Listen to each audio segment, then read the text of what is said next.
আসসালামু আলাইকুম। এইচএসসি 26 ব্যাচের শিক্ষার্থীরা, আজকে আমরা আলোচনা করব পদার্থবিজ্ঞান প্রথম পদের সাজেশন নিয়ে। এইচএসসি 26 ব্যাচের পদার্থবিজ্ঞান প্রথম পদের 2026 সালের জন্য কোন চ্যাপ্টারগুলো ইম্পর্টেন্ট ওগুলো নিয়ে আমরা কথা বলব। দেখো তো, আমাদের টোটাল চ্যাপ্টার আছে 10 টি। পদার্থবিজ্ঞান প্রথম পদের টোটাল চ্যাপ্টার আছে 10 টি। এই 10 টা চ্যাপ্টার আমাদের পড়ার দরকার নেই। কেন পড়ার দরকার নেই? আমাদের টোটাল প্রশ্ন আসবে 8 সেট। তার থেকে আনসার করতে হবে আমাদের 5 সেট।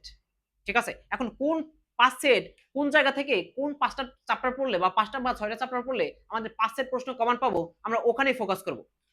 এবং এমসিকিউ আমার সকল চ্যাপ্টার পড়তে হবে। এমসিকিউর জন্য মূল বই পড়ার বিকল্প কোনো কিছু নাই। তারপরেও আমরা তোমাদের জন্য কি করব? প্রত্যেকটা চ্যাপ্টারের জন্য আমরা ক, খ এবং এমসিকিউ আমরা পিডিএফ আকারে বানিয়ে দিব। ঠিক আছে? যার যার এমসিকিউ পিডিএফ এগুলো দরকার হবে, তোমরা শুধু কমেন্ট করবা, কমেন্টে জানাবা, ভাইয়া তোমাদের ওখানে কমেন্টে লিংক দিয়ে দেব, তোমরা পিডিএফটা ডাউনলোড করে পড়ে নিবা। ঠিক আছে? এখন দেখো আমরা কোন চ্যাপ্টারগুলো আলোচনা করব।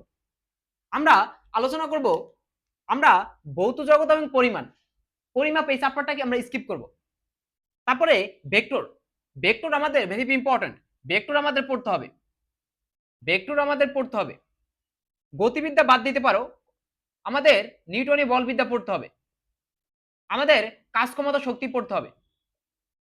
আমাদের মহাকর্ষ এবং অভিকর্ষ পড়তে হবে। আমাদের পদার্থের গাঠনিক ধর্ম পড়তে হবে। আমাদের পর্যায়বৃত্ত গতি পড়ব। আমরা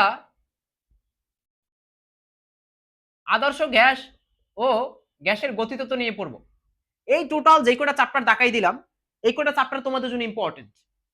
এই কটা চ্যাপ্টার পড়লেই তুমি মিনিমাম 6টা প্রশ্ন কমন পাইবা। এখন দেখো তো, আমাদের কি কি দরকার। আমাদের সৃজনশীল হচ্ছে 50 মার্কসে, বহু নির্বাচনী হচ্ছে আমাদের 25 মার্কসে। ঠিক আছে? টোটাল আমাদের হবে 75 মার্কস এক্সাম এবং প্র্যাকটিক্যাল থাকবে 25 মার্কস। প্র্যাকটিক্যাল 25-এ 25 পাওয়ার জন্য কি সাজেশন দিতে হয় তাও তোমাদের পরীক্ষার আগে আমরা দিয়ে দিব। ঠিক আছে? এখন তোমরা কি করবা? তোমাদের কাজ হচ্ছে এই টোটাল চ্যাপ্টারগুলো রিকভার করবা। যত সমস্যা আছে এই সমস্যাগুলো সলভ করবা, খুঁটিনাটি যা আছে সব করবা। কারণ এইচএসসি 25 সালের মতো তোমাদের পড়াশোনা করলে হবে না। এইচএসসি 25 ছিল শর্ট সিলেবাস, তোমাদের পুরো ফুল বই পড়তে হবে। তোমাদের তারপরেও যদি তোমাদের পড়তে অনেক কষ্ট হয়, অসুবিধা হয়, ভাইয়াকে জানাবা। প্রত্যেকটা চ্যাপ্টারে 10টা চ্যাপ্টার আছে। 10টা চ্যাপ্টারের ক্ষেত্রে প্রত্যেকটা চ্যাপ্টারে কোন টপিকগুলো ইম্পর্টেন্ট প্রত্যেকটা টপিক আমরা দেখাই দিব এবং প্রত্যেকটা টপিক তোমাকে বলে দিব যে এটা পড়তে হবে, এটা বাদ দিতে হবে, এটা পড়তে হবে। প্রত্যেকটা টপিক এভাবে দিব। ঠিক আছে? ভালো থাকো, সুস্থ থাকো এবং আমাদের পরবর্তী সাজেশনে আবার দেখা হচ্ছে।